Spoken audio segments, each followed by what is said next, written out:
All right, we're back. We're here. We're live. It's UNLV's home opener right here in the beautiful City National Arena. Coach Greener, you're with us, and again for 2 weeks in a row, and we're trying to bring that good luck to you. We gave you 2 wins last time, and see if we can hold it up. Yeah. So tell me a little bit about what the week's been like. You got 2 wins under your belt now as an ACHA D1 team. Now you got the home opener, so let's start with that. Yeah, we didn't take it for granted. We went to work just like we would any other week. 4 good practices in a row. This morning we had a good morning skate. You were here. The boys are live. One thing I'm trying to stress all week is control your emotions. Should be a lot of people here. For the most part, 1,500 probably we're expecting. So just control your emotions. First home game. The place should get pretty rowdy, and we'll go from there. So it's got to be great to come into this facility every single day. I know I've talked about it with you a couple of different times, but each and every week, tell me what happens. Is there things that get better with this facility for you? No, I know what we're expecting. They treat us like royalty here. They're good to us. Every day the ice is perfect. Every morning, the kids get an extra 15 minutes before practice, 15 minutes after practice, and then you can just look around. You're here. The facilities, the best that they have out west, or for any practice facility, and we get to call that home. So we're real lucky. I'm excited to get the games going at home here and get it out of the way here. Let's talk about Colorado coming in. What do you know about them at this point? I don't know a lot. Like last week, minimal game tape. This is their first weekend.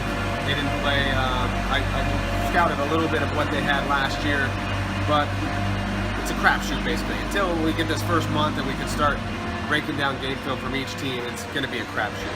Let's talk a little bit about some of the guys that won't be in your lineup tonight. I know you got a few guys with some injuries, hopefully nothing too severe, but tell me a little bit about that. We got Boz and Dan with head injuries. That shouldn't be too long, a couple weeks. We'll just have to play that by ear. And then Sheldon has the shoulder injury, and that should be out a couple weeks. So, that's why we have a deep roster. The next man up. We have plenty of guys to fill both roles, the forward and D. So we're in a good spot. We're okay. I saw Boz earlier today, and I know he's disappointed not being able to be out on the ice, but it's precautionary, right? It's first things first. Yeah, when you have a lineup this deep, I want to make sure the player's okay first, and then we'll go from there. I'm not going to risk anything at all, and he's in good spirits. He's upset that he's not going to be in the lineup, but that's part of hockey. Who's going in goal tonight for you? Benny's going to go again. I'm going to ride the wave. He's an outstanding weekend last weekend, and I'm guessing he's ready to go again. Yeah, he's a trooper. He loves taking shots. He likes having all the shots. A couple days before practice, he likes knowing when he's going to be at net. So we went with him after Wednesday's practice. I let him know. So Thursday, and this morning he took 80% of the shots, and he's ready to go. Anthony, I appreciate your time as always. We'll be back. And all right, it's feature game night. It's game number 3 of our 50-game feature series. So we're visiting with the head coach of the University of Colorado Boulder, right, with Eric Ballard. Eric, welcome to the show. Thanks for having me. Eric, you're making your first trip down here. Probably it's the first game of the season for you guys? It is the first game of the season for us, yeah. So you come down and you get to open up the new City National Arena here in Summerlin. So I know you've walked through it a few times. What do you think of it as a facility? There's no question UNLV's got a great spot here. Obviously with the Golden Knights coming in town, makes a big difference. A little more energy level for hockey and a non-traditional market like Las Vegas, but beautiful facility, and we're real excited to be here to take on UNLV this weekend. So you get a chance to take on UNLV as a ACHA D1 team for the first time. So I'm sure you had a little chance to see what they did last weekend, and they got a pair of wins. So what do you have to do to combat them this weekend? I think the one thing about it for us is obviously they've got a couple games under their belt and a few more weeks of practice. We've only practiced for 2 weeks, so they did a good job last weekend taking a tough team like ASU on their own ice, 2 games, and ASU plays in our conference. So I think the keys to the next 120 minutes for the Buffs are keep things simple, extremely smart, disciplined in good areas, and we got a ton of speed and skill. So we're going to push the pace all weekend long. Tell me a little bit about your roster. Where do the strengths lie in goaltending, defense, up front? Where do you find your strength? I've been in the university for 4 years now, and this might be probably the deepest team we have in all positions. Colin Champagne is in his senior year between the pipes. A couple years ago led the country in save percentage and shutouts. He's back and healthy and ready to go. And defensively this year is probably our strongest asset. We've got 10 solid D that can compete on a nightly basis for that top 6 spot. And up front, we've got a ton of seniors. We've got 9 seniors up front, and then a really good core of NCAA D3 transfers rounding out the bottom of the roster. So excited to see what we can do. Again, we haven't played any games yet, so next 120 minutes will be a telltale sign what we need to shore up in the future, but great opportunity for us to come out and play the Rebels. So you're coming in, like you said, fresh without any games on your belt, but anybody coming in healthy, nobody hurt? Everybody's 100% right now, so it's come here with 30 guys, and 30 guys want to play on a nightly basis. And so the competition level has been really good in practice, and I think the energy is really high for us right now. So excited to get it going. So are you more focused on what your team's going to do tonight, or are you focused on trying to combat what UNLV is going to bring at you tonight? I'm going to spend the next 120 minutes concentrating on what we need to do. I think that it's early on. UNLV is playing their first home game. There's a lot of emotion for those guys in that locker room. We can't get drawn into that this weekend. We need to make sure we stay on par with what we came here to do, and that's to understand where our personnel lies and where we have our strengths and weaknesses, work on those deficiencies, and it's not a sprint, it's a marathon. So regardless, I think the number one thing for us right now is the effort has to outweigh the outcome for us in the next 2 games. Eric, I know that you've been around hockey for a long time. You've been at Colorado for 4 years now, you're saying, but tell me a little bit about what you think of the ACHA development, especially down here in the desert Southwest with UNLV jumping up and Grand Canyon forming a program. And are you seeing that growth being good for ACHA hockey? Well, there's no question. I think I've been in the game for 23 years, coaching from the North American League, scouting in the USHL, Major Junior.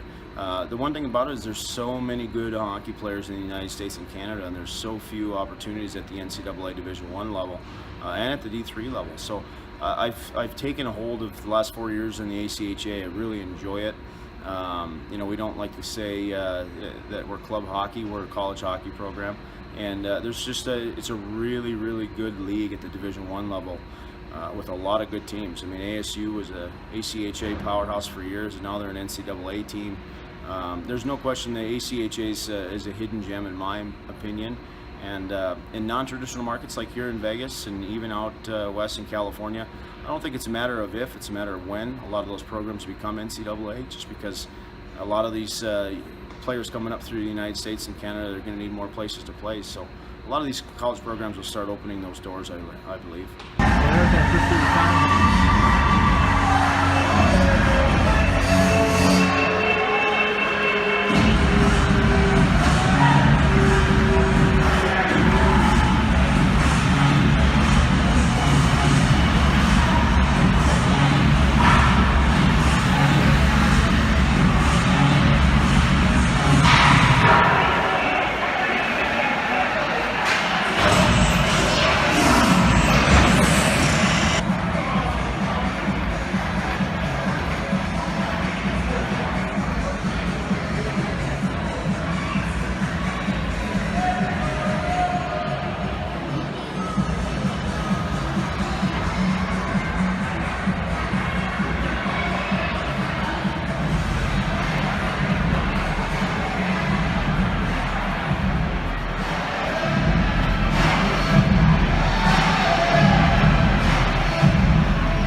Nice cycle, center.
right, we're back with the victorious coach tonight of the Colorado Buffaloes, Eric Ballard. Eric, tell me a little bit about that game and a 3-0 shutout. Not a bad way to start.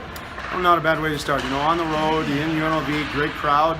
You know, UNLV did a great job promoting the game. Atmosphere was really high, so real happy with the guys. We played a solid 60 minutes, defensive sound hockey, and there was no question there was nothing but a goaltending duel on both ends of the ice. Their goalie played exceptional, and obviously I can't say enough about Colin Champagne's effort tonight for 60 minutes. Tell me a little bit about the legs on you guys. It's the first time out, and they look pretty strong all the way through, didn't they? Yeah, you know, I was real pleased. We got a lot of depth, you know, both up front and defensively, and we just played so well tonight from the pipes out, and very happy with the outcome. Not only you know, the win, but more important, I was really excited about the effort. The effort was 60 minutes. The energy level stayed high. We didn't get too high, we didn't get too low, and you know, we came away with a big win. What's it like to be able to kill two-man advantages like that? If they got a couple, you got one, and one back and forth like that. But what's that like on the bench for you to have to try to weather those? Well, I started the coaching career with no gray hair, and so I can give you an idea. But I think the one thing about it is, you know, games like that really, you know, find the true test of the character of a player, and we just gutted it out. And you know, when you kill off a 5-on-3, well, I tell you, the energy level on the bench just goes to the roof. And guys were holding the rope for each other tonight. The guys were doing their little things for each other, and it was just a real gutty win. How about offensively? Speaking about the guys that got the puck in the net for you tonight, were you those kind of the guys that you were expecting were going to do it? You know what? That's the one thing about our depth. I mean, obviously we have some extremely talented hockey players, seniors, Jake Bauer and Matt Anders up front that have scored a ton of goals. Thomas Jarman, John Nitchin. There's no question that the usual suspects were on the score sheet tonight, but more importantly, we spread the wealth around well, and it was nice. Chris Doyle, you know, got the empty netter and finished things off, and you know, he's a junior this year. He hasn't seen a ton of ice time, so it's real happy to see him put the puck in the net to finish the game. Now you got a quick turnaround, come back here tomorrow afternoon. So what do you have to do to get the sweep? We got to get back. We got to feed the boys, hydrate, and put them to bed. I hear you, Coach. Thanks for the time, and we'll see you tomorrow. Thanks so much. All right, we're visiting with our player of the game tonight with the Colorado Buffaloes, the goaltender, Colin Champagne. Colin, tell me a little bit about the night out there. That was a great night. Obviously, home opener for those guys. So, you know, there's a lot of energy in the building, and they packed the barn pretty good. So, it was a lot of fun out there for sure. So, your first game of the season, but tell me a little bit about how it's gone and prep for this game. How was your prep time been? Yeah, you know, it's kind of the same every summer. You know, guys go home. Some guys, a lot of guys are local Colorado guys, so we skate at least once or twice a week, and then we play on a men's league team back home too. So, you know, we're always in the gym. We're always skating. So it's the last 2 weeks. We've been practicing for 2 weeks now. So that's, you know, it's been good so far. You know, I don't want to jinx anything, but so far so good. So talk a little bit about what it's like to play with 2 men down and the amount of penalties that there were back and forth. But what's it like as a goaltender when you have a 5-on-3 advantage?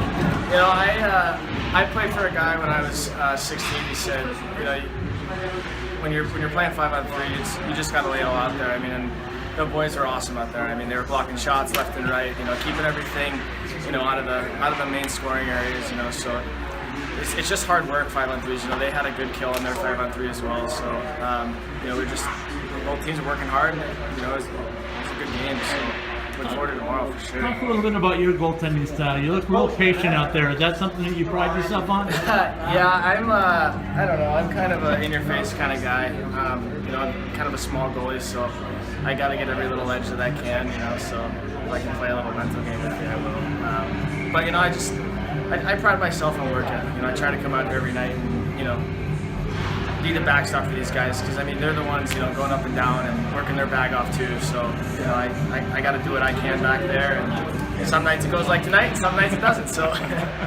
so you got a quick turnaround. You got to be back here at 1:30 tomorrow. So what do you do in the meantime to get ready?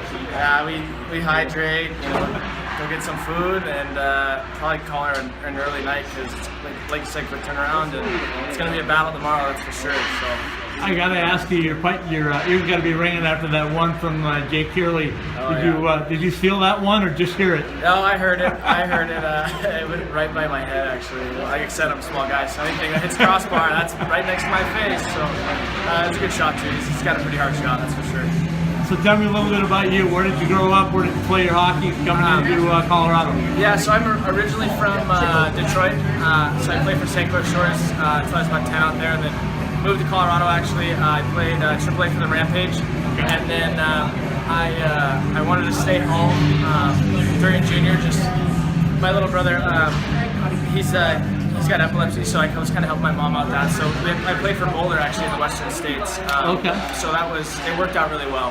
And then I played a semester at Aurora University in Illinois, and then I transferred out here. So it was definitely a great move, and I'm loving it out here, that's for sure. So. Well, Colin, congratulations on the player of the game, and we'll see you again tomorrow. I appreciate it.